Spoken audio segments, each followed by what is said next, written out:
coordinator. And okay. Right. Roll, please. Commissioner Brown, Here. Commissioner Seer, Here. Commissioner Hovey Wright. Here. Commissioner Hughes. Here. Commissioner Laring, Here. Vice Chair Nash, Here. Commissioner Pago, She'll be late. She's excused. Chair Skolnick, Here. Commissioner Wilkins. Here. 8 present.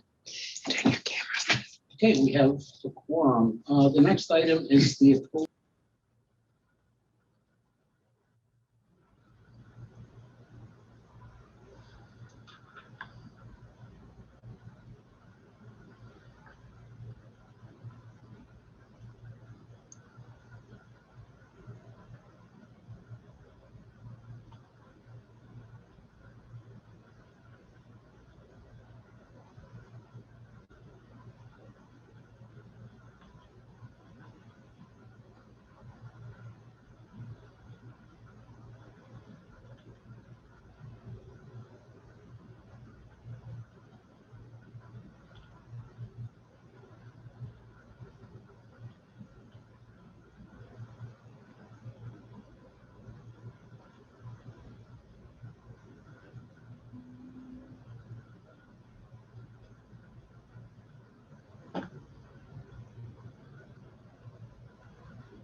If that makes sense. I know It it's does. kind of, I the understand. what you're saying. statute's worded. I understand what you're saying. Yeah.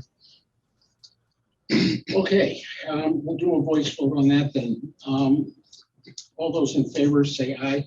Aye. Opposed? That motion passes. Next is public comment on an agenda item. There's only one agenda item. If there's anyone from the public, is there anyone on the Zoom? Is there anyone on Zoom? I can't. You see anything? Okay. So there's no public comment, and now we'll move on to the next item, which is discussion. I'll need a motion to approve the agreement for the lease of the premises and providing a fixed base operator services for the Muskegon County Airport, and we can get the. So moved. So we have motion and supported. You've all received your emailed copies of the agreement. Is there any discussion on that? I have some discussion. Yes. Questions. First of all, I'd like to ask the new airport company that manages it, they won't benefit anything from this lease, correct? Well, I mean, they make money off the sell of fuel. Right, but they don't, I'm saying, if they have goals that they're trying to achieve, getting this lease, they won't, that's not one of their goals, correct? And, I mean, I'm gonna ask Joel to step up. He's Okay. worked with them. Yes. Joel, you introduce yourself. Sure. I'm Joel Burgess. I'm the airport manager. I work for F3, which is here on the county's behalf operating the airport. So, Joe, does that microphone work? Spin it. okay. There. Is that better? Yeah. All right. So I believe your question was, will F3 benefit from this or the company purchasing the FBO? You, F3, no, there's no Okay. direct correlation between the revenues received by the FBO. because I know you have a lot of goals that you're trying to achieve, and since this is something that really doesn't have, I didn't want to give you any extra Sure. credit, that sounds Understood. bad, but, Understood. okay, thank you. Do you want me to continue? Yeah, Joel, just go ahead and stand. They've listened to me before. Lisi desires to engage in the conduct of a non-exclusive, what does that mean? That's, I'm glad you picked up on that. Actually, that's a required term by the FAA. An airport operator or an airport sponsor cannot provide exclusive rights to provide any type of aeronautical service at the airport. So all that means is any other operator is welcome to come to the airport, propose to do a business. And as long as they meet the minimum standards and agree to our terms of the lease, we should allow them on the airport. That's all. Okay. And I would just like to mention, 12,000 square foot building and an adjacent automobile parking area. That's absolutely crazy cheap. I mean, we build buildings all the time. I couldn't build a building in town if I could put them out the airport that cheap. That's really inexpensive. So you want to explain how we came up with those numbers and comparisons you did? So these numbers, they're actually a direct carryover from the existing lease agreement, and we did quite a bit of analysis on this. The challenge with airports is it's really difficult to come up with what's a market rate for a fixed base operator operation. And it's a range on this one because there's different generations of lease that sort of ride side by side or that are within the lease. But we can look at other airports and kind of benchmark ourselves against other airports. Just to see the challenge though is are the business terms the same? So Muskegon, for example, they do a land rent and a facility rent that are blended together. And then there's a small parcel for the fuel farm that's just a set aside for a straight land lease rent. So in addition to that, we also get a percentage of the business. So we get a concession fee from the operator. So you have to add that in. There's also fuel flowage, which is for every gallon of fuel pumped into an airplane, the airport gets revenue off that fuel as well. So you have to look at the lease rates, the commissionable revenue, and also the fuel flowage. So we looked at that. We looked at Grand Rapids, Kalamazoo, Traverse City, Grand Rapids, for example, they just have a straight lease. There's no concession revenue at all tied into that lease. So what the market rate is the market rate, and then that the operator realizes all of the FBO revenue. We share in that revenue here. So you should tie that into a rental rate. So if the operator has a good year, the county has a good year, we get a percentage of that. So Grand Rapids has just a straight land lease. Kalamazoo does have a commission fee built into their lease, but it's a descending rate. So the more money the FBO makes, the less the percentages that gets paid to the county. So we have some benefits here in that our fuel flowage, Grand Rapids, I think is 8.5 cents. Kalamazoo is 6 cents. We're at 15 cents. So we realize a bit of revenue for that. We also, with concessionable revenue, we tie that in to the market rates, and we sort of arrive at a rate that we can determine then that we are very much at what we would call market value for the lease. And I noticed it says here, not less than $2 million in total capital commitment for use by the leasee according to plans and specifications. And that is something that they're going to install at the airport for their use that will stay unless that's acceptable things. Right. And it also says improvement plans without the prior written approval of the leaseor, which approval will not be withheld or delayed unreasonably. So what could that include? I mean, if we're not gonna be able to withhold or delay, what would that be? As far as not withholding approval. What to would you construct. want to put in there that I would want to disapprove of? Sure. So we just want the ability to review and approve. So we need to make sure that we're standing up our grant assurances so we don't violate any terms that the FAA provides. So we just want the ability to approve it. Okay. That unreasonableness that's put in there, that's typically a purchaser or a lessee term that they like to see. So we'll approve it, but we're not going to be unreasonably lengthy or withhold the approval for that reason. And I want to make sure that the new tenant realizes that we require a certified architect or engineer registered in the state of Michigan, because he is not from Michigan. So you don't get to get your somebody from here. Also, the term of the agreement shall be for an initial term of 15 years. That seems like an awful long time when we're having trouble keeping somebody for 1 or 2. Right. You're doing a great job. Sure. Keep on rolling. Yeah, no, That term is very consistent with the FBO industry. And just going back to the improvement as well, they get additional term for any capital that they put in. So we introduced that language in there, which gives them an incentive to improve the facilities. Some of the hangars out there are aging a bit. They're starting to reach their useful life. So we would expect the buyer to come to us with plans, maybe to replace a hangar, Okay. knowing that everything reverts back to the county when the lease expires. So we need to make sure that the facilities are kept. And I suppose that would also include why it's a 15-year lease. Right. So we need to give them the term to amortize their investment. Leasing shall furnish to leaseor monthly statements of aviation fuel dispensed together with monthly remittances to Muskegon County Airport. Were we getting that before? We're not getting anything less than before. But were we getting that report? Yes. We were getting that report. There's still a few pages to go. Leasee, which is, shall retain 40% of all landing and overnight parking fees collected as payment for collection services. 40% seems like an awful lot, but I go out there and turn them, hand on the bill. Right. Well, I would say that is exclusively their business, exclusively, I just said that word, I'm not supposed to exclusively anything, but that is entirely their line of work. So any fees that they collect, I would say that's typical and customary within an FBO. That's almost half Right. of what we collect. It is.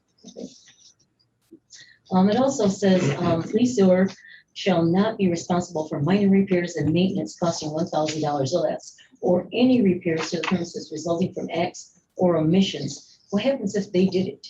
What happens if you did it, or the guy that's leasing from us did it? I mean, is he still gonna have to pay for that, or?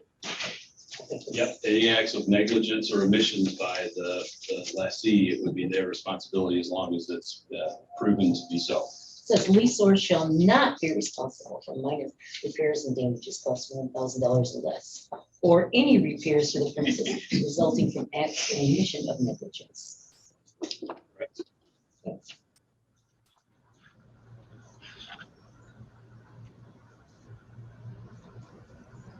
I didn't understand that. It says leasee shall maintain, repair, and replace all leasee-owned buildings and improvements, specifically 103 Sinclair Drive and 107 Sinclair Drive, until such time as ownership transfers to leaseor. So that means if they put up a new building, they maintain it until it transfers to us. Correct. Okay.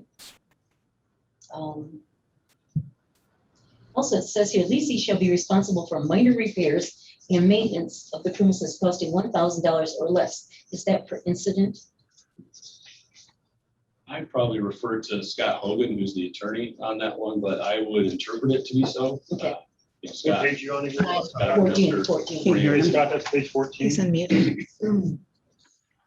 I would interpret it as yes, but again, I would. Okay. Similarly. Leasee will make no structural changes, blah, blah, blah, blah, blah. Leasee and become the property leaseor upon expiration or termination of this agreement.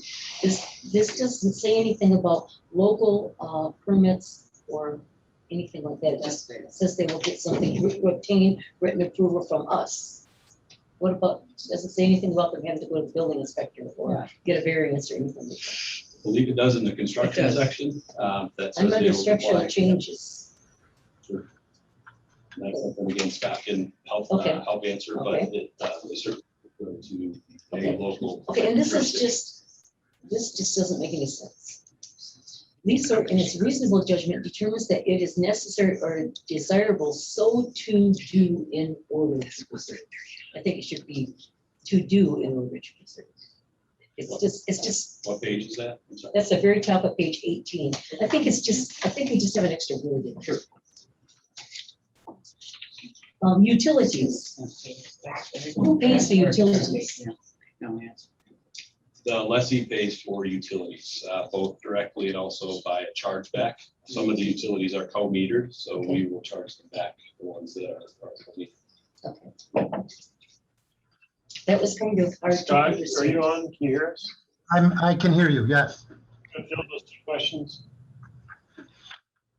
On the top of or bottom of 17 and the top of 18, it's their Article 10, Section 3. the lessor is obligated to make structural repairs, and it will do that. And if for some reason the county were to decide, well, we need to make a structural change or improvement to something for safety or whatever reason, the county can do that. That's just reserving rights back to the county. Okay, perfect.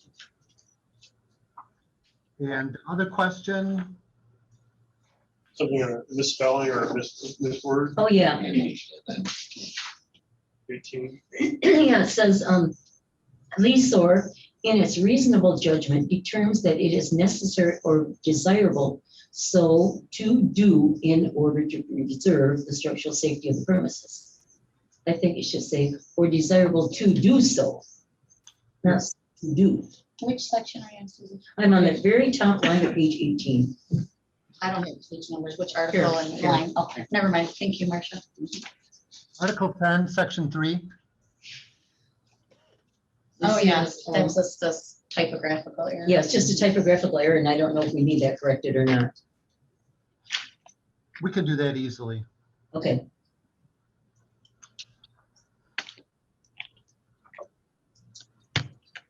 Yeah, to do so. okay. Oh, I'm making progress. I need to skip a couple pages. Okay. I just want to get clarity on the parking percentage. Is that just their parking or is that the entire parking? That is only aircraft that come onto their ramp. Oh, that's a sign. Susie, you want more? Sorry. If leaseor fails to provide and maintain reasonable means for free and unobstructed egress, well, I guess that's, Can you cite I what- wrote, okay, that's what I'm good at. Can you cite what articles and sections you're on? Okay. Thank you. Just- That's okay. She does I'm that. getting there, okay. Article 23, penalty on arrears. Leasing will pay a late payment penalty on all sums not paid within 30 days. Did we do that with our previous tenant? Yes, that is carryover. Okay, and he did pay those payments? He paid those penalties? I can't answer that. I wasn't here. I worked to, he paid everything up to, I think, 1st of July, so we got July and August. to Okay, did we finalize. charge him penalties? Yes. Okay, we charged. Okay. Okay.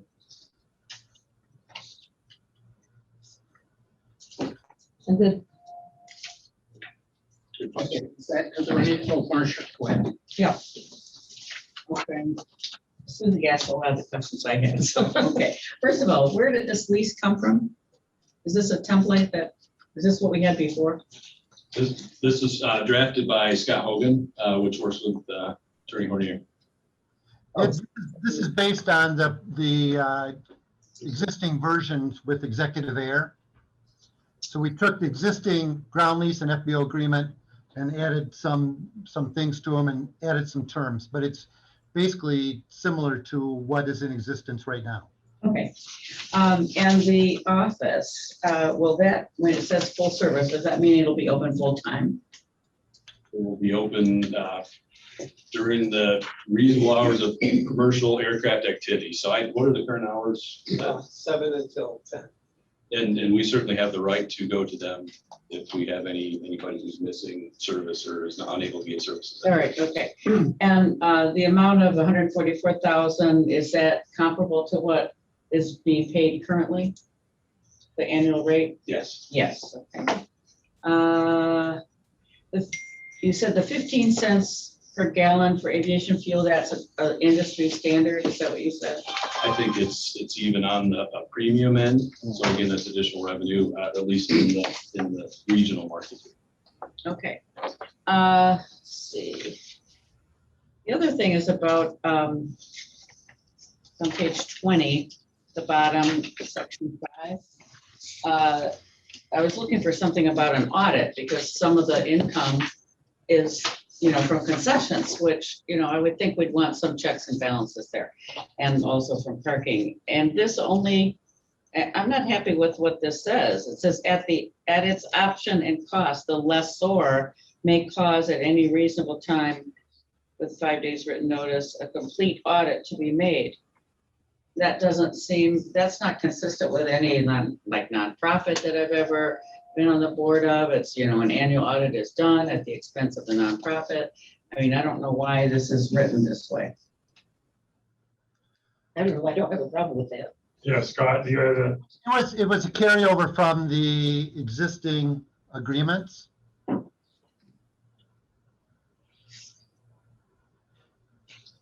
I mean, are the other commissioners comfortable with that? I mean, like, we have to say there's a problem and then, let's have an audit, and then you have to find an auditor, and it seems to me that should be a regular annual thing, like what we do with the county and every other some of the other organization. airports you worked at?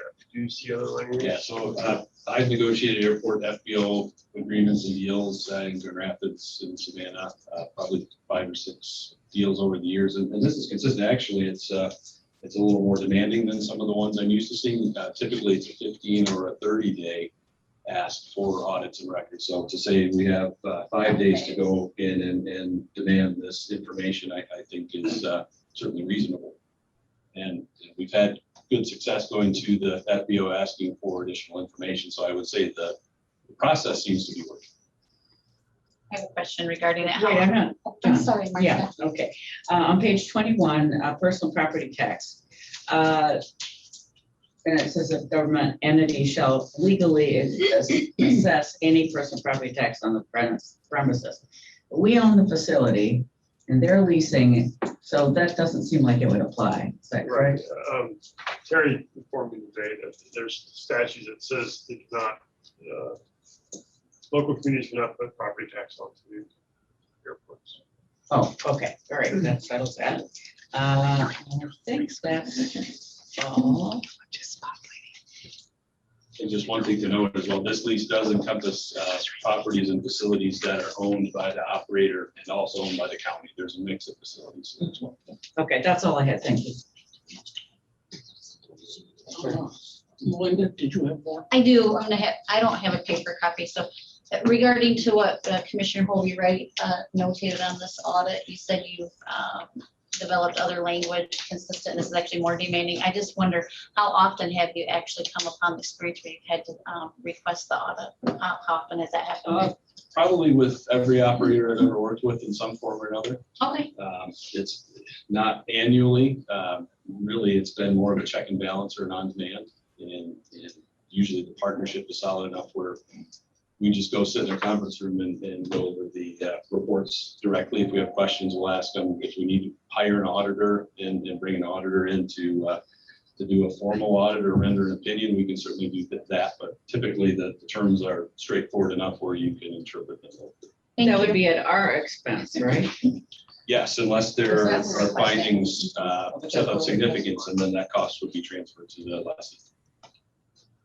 Oh, transfer, okay, all right, thank you. And I have one more question if I could. Yes.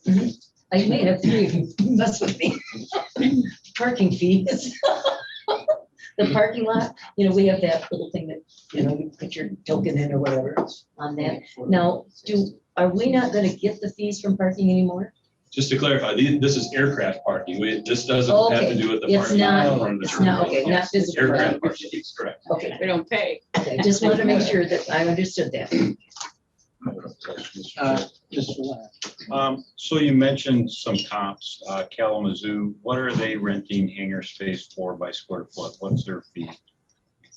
So we did look at Grand Rapids, Kalamazoo, Traverse City.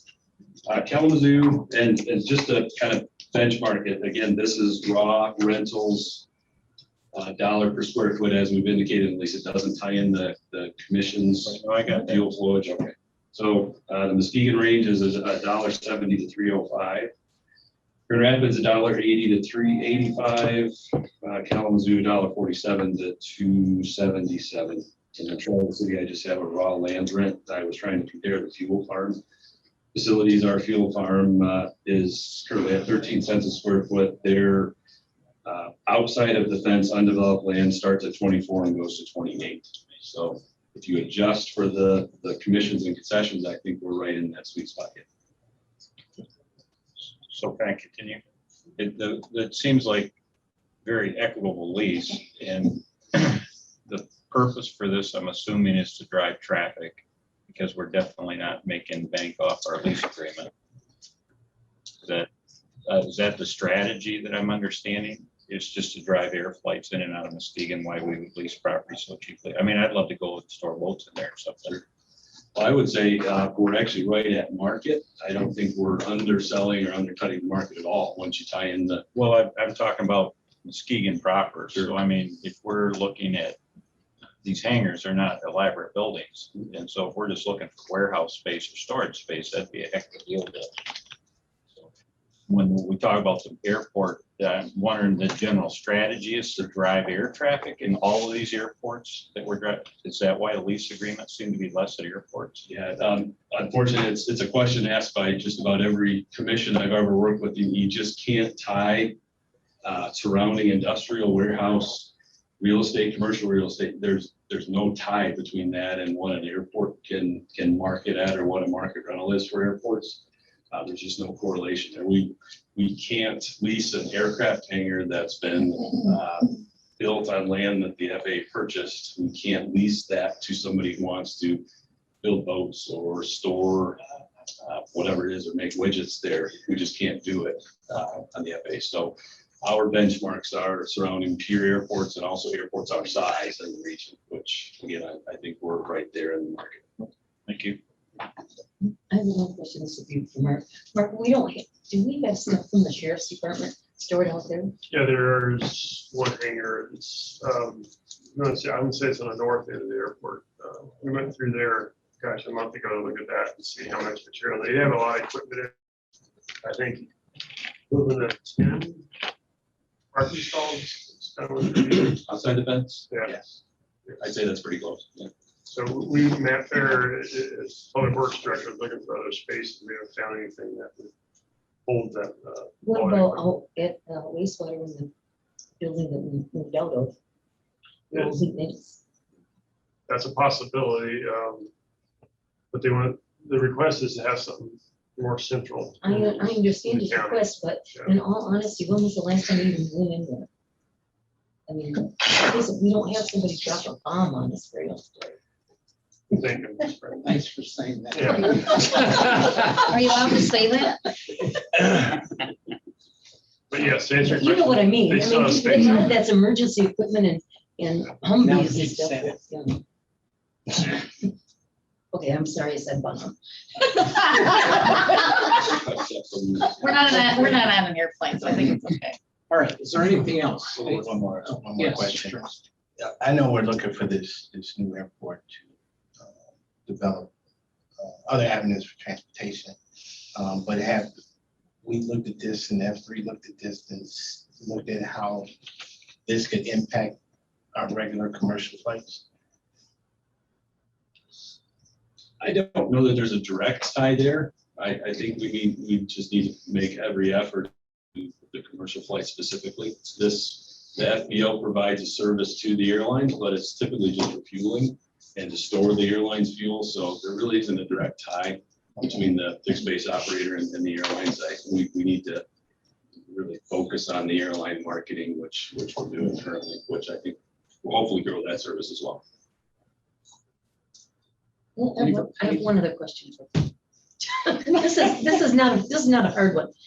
When I was reading this lease, it sounds like this company will be the one that, brings the plane into, land. Is that right? Yes. Okay, that's what I thought. Yep. They'll provide everything that there's two different pieces of business at an airport. There's the airlines or the commercial service, which you have a specific company that ground handles them and takes the bags off and on. The fixed base operator handles most, if not all, of the general aviation traffic. So anything that isn't an air carrier or an airline, that would typically be handled. That's what it looked like. There was a lot of little things that I did. Okay, I think that's it. We have a motion on the floor to sign this agreement. There was a typo. Will that be corrected? Correct. Yes. We'll fix that. And roll call, please. Commissioner Brown, Yes. Commissioner Seer, Yes. Commissioner Hovey Wright, Yes. Commissioner Hughes, Yes. Commissioner Laring, Yes. Vice Chair Nash, Yes. Commissioner Pago, Yes. Commissioner Wilkins, Yes. Chair Skolnick, Yes, 9 yes. excellent. Before we move on, I'd like to just thank Joel Burgess. I can't imagine somebody threw better responses to that. Neither. You had answers for everything. And I suspect there's a huge load off of Terry Boer right at the moment. Okay, public comment. Is there any public comment? I'm not public, but I want to make one quick comment. Scott Hogan, our attorney on this, pointed out to us that I need to bring back another agreement, not an agreement, but a cancellation agreement with Terry. So I'll be bringing that under my report, just to be aware of it. That's why I'm bringing it back up. This lease on July 31st. Okay, no public comment, and I call the meeting adjourned.